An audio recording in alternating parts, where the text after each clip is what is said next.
Student class eighth में exercise 16A का parallelogram जो चैप्टर है उसके क्वेश्चन नंबर 8 को हम यहाँ पर डिस्कस करेंगे।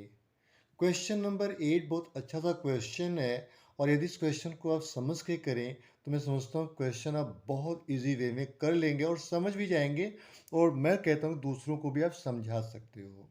तो आप ये रखो कि हम दूसरों को समझाएंगे, इसलिए अगर आप स्टडी करते हैं तो आपकी स्टडी बहुत प्रॉपर वे में बहुत अच्छे से जाएगी। आइए क्वेश्चन को करते हैं। क्वेश्चन है, in the adjacent figure A B C D is a rectangle. यहाँ पर एक फिगर गिवन है और इसमें हमें, ठीक है, एडजेसेंट फिगर दिया हुआ है जो कि ट्रायंगल रेक्टेंगल के फॉर्म में ए बी सी डी। फिर कहता है if B M and D N, जो बी एम है यहाँ से यहाँ तक और डी से एन तक, ये आर परपेंडिकुलर्स। परपेंडिकुलर मतलब होता है कि जब यहाँ जहाँ जाके ज्वाइन होंगे वहाँ 90 डिग्री का एंगल फॉर्म करेंगे। From B and D on A C. A C क्या है? डायगोनल है। आपको प्रूव करना है कि जो ट्रायंगल बी एम सी है वह ट्रायंगल डी एन ए के कॉन्ग्रुएंट है और साथ में आपको ये भी प्रूव करना है कि क्या बी एम जो होगा वो डी एन के इक्वल होगा। तो ऐसी कंडीशन में आप यहाँ पे नोट करेंगे इन रेक्टेंगल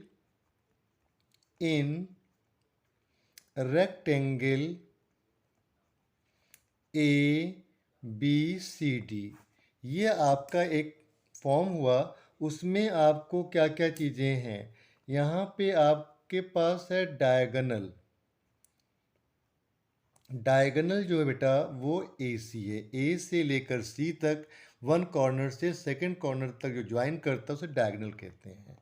देन आपको एक चीज़ और गिवन है कि जो बी एम है वह ए सी पर परपेंडिकुलर है और जो डी एन है वह ए सी के ऊपर ही परपेंडिकुलर है।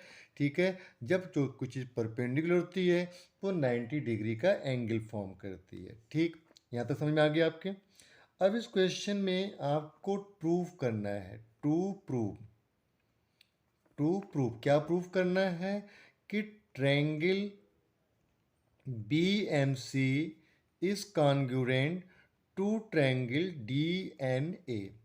बहुत ध्यान से समझिएगा, किसी भी ट्रायंगल को कॉन्ग्रुएंट करने के लिए तीन प्रॉपर चीज़ों को होना जरूरी है। या तो एंगल एंगल के इक्वल हो, साइड साइड के इक्वल हो, या फिर तीनों साइड आपस में इक्वल हो, या फिर तीनों एंगल जो फॉर्म हुए हैं वो आपस में इक्वल हो। तब जो एंगल्स होते हैं, जो ट्रायंगल होता है वह आपस में कॉन्ग्रुएंट हो जाते हैं। कॉन्ग्रुएंट ट्रायंगल होना और सिमिलर ट्रायंगल होना दो अलग अलग चीज़ें हैं। कॉन्ग्रुएंट वो है जो एक दूसरे के ऊपर ओवरलैप कर जाए, मतलब एक के ऊपर अगर दूसरे ट्रायंगल को रखा जाए तो ढक ले, तो वो कॉन्ग्रुएंट है। सिमिलर वो है कि ट्रायंगल तो है, मैं कहता हूँ कि ये भी ट्रायंगल है और इससे बड़ा एक ट्रायंगल बना ले, दोनों ट्रायंगल्स कहे जाएंगे ये सिमिलर हैं।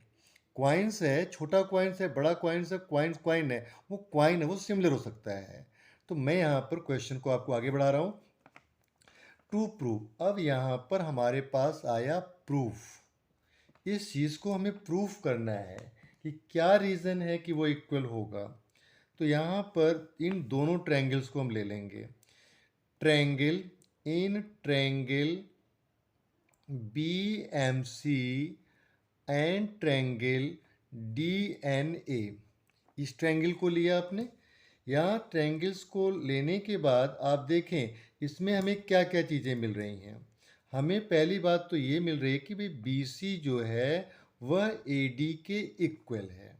बी सी, ये जो बी सी है इस ए डी के इक्वल है, क्योंकि आप जानते हैं कि रेक्टेंगल में ये साइड इस साइड के इक्वल होगा। ठीक है, हमेशा अपोजिट साइड इक्वल होती है। तो यहाँ पर आप लिखते हैं अपोजिट साइड्स ऑफ रेक्टेंगल, ये लिख दीजिए, सबको पता लग जाएगा कि अपोजिट साइड जो रेक्टेंगल होती है इसके इक्वल ये होगा और इसके इक्वल ये होता है। तो यहाँ पर बी सी हो गया। आफ्टर दैट हम ये देखेंगे कि एंगल बी एम सी जो है वह एंगल डी एन ए के इक्वल है। ये बात आ गई। क्यों भाई?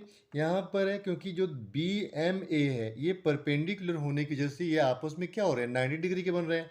तो यहाँ पे आप लिख दें 90 डिग्री ईच। ठीक, हर चीज़ का रीज़न लिखना बहुत ज़रूरी होगा।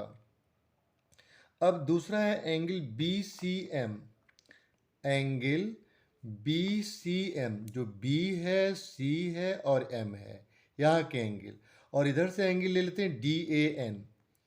एंगल डी ए एन, ये क्या हो जाएगा? ये अल्टरनेट एंगल होगा, अल्टरनेट एंगल हो जाएगा। ठीक है, इतनी बात समझ में आ गई।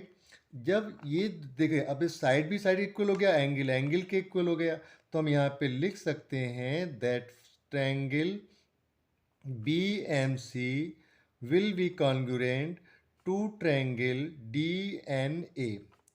इसके कॉन्ग्रुएंट चला जाएगा। ठीक, और यहाँ पर क्या हो जाएगा? देखिए, एक साइड इक्वल है, दो एंगल इक्वल है, तो हम ये कह सकते हैं एंगल एंगल साइड, या साइड एंगल साइड, और साइड एंगल एंगल, ऐसा भी लिखा जा सकता है। यहाँ पर ये कोई जरूरी नहीं कि ए एस या एस ए लिखा जाए, आप इसमें से कुछ भी लिख सकते हैं। इसके बाद आपके पास दूसरी बात पूछी इन्होंने, एक तो प्रूव कर दिया आपने, ये तो प्रूव्ड हो गया। ठीक, अब आपके से पूछा गया कि बोले भाई बताओ कि is it true that the B M is equal to D N. तो यहाँ से देखिए बी एम है और यहाँ पर कौन है, डी एन मिल रहा है, दोनों में मिल रहा है ना, B M is equal to D N. इसे कहते हैं सीपीसीटी। सीपीसीटी का फुल फॉर्म होता है congruent part of congruent triangle.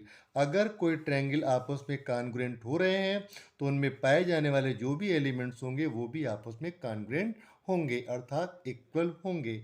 इस चीज़ को आपने क्या कर दिया, हैंड्स प्रूव्ड। ठीक है, क्वेश्चन आपको बहुत अच्छे समझ आ गया होगा। अपने फ्रेंड्स को जरूर शेयर कीजिएगा, चैनल को जरूर सब्सक्राइब कीजिएगा। Thanks to watch.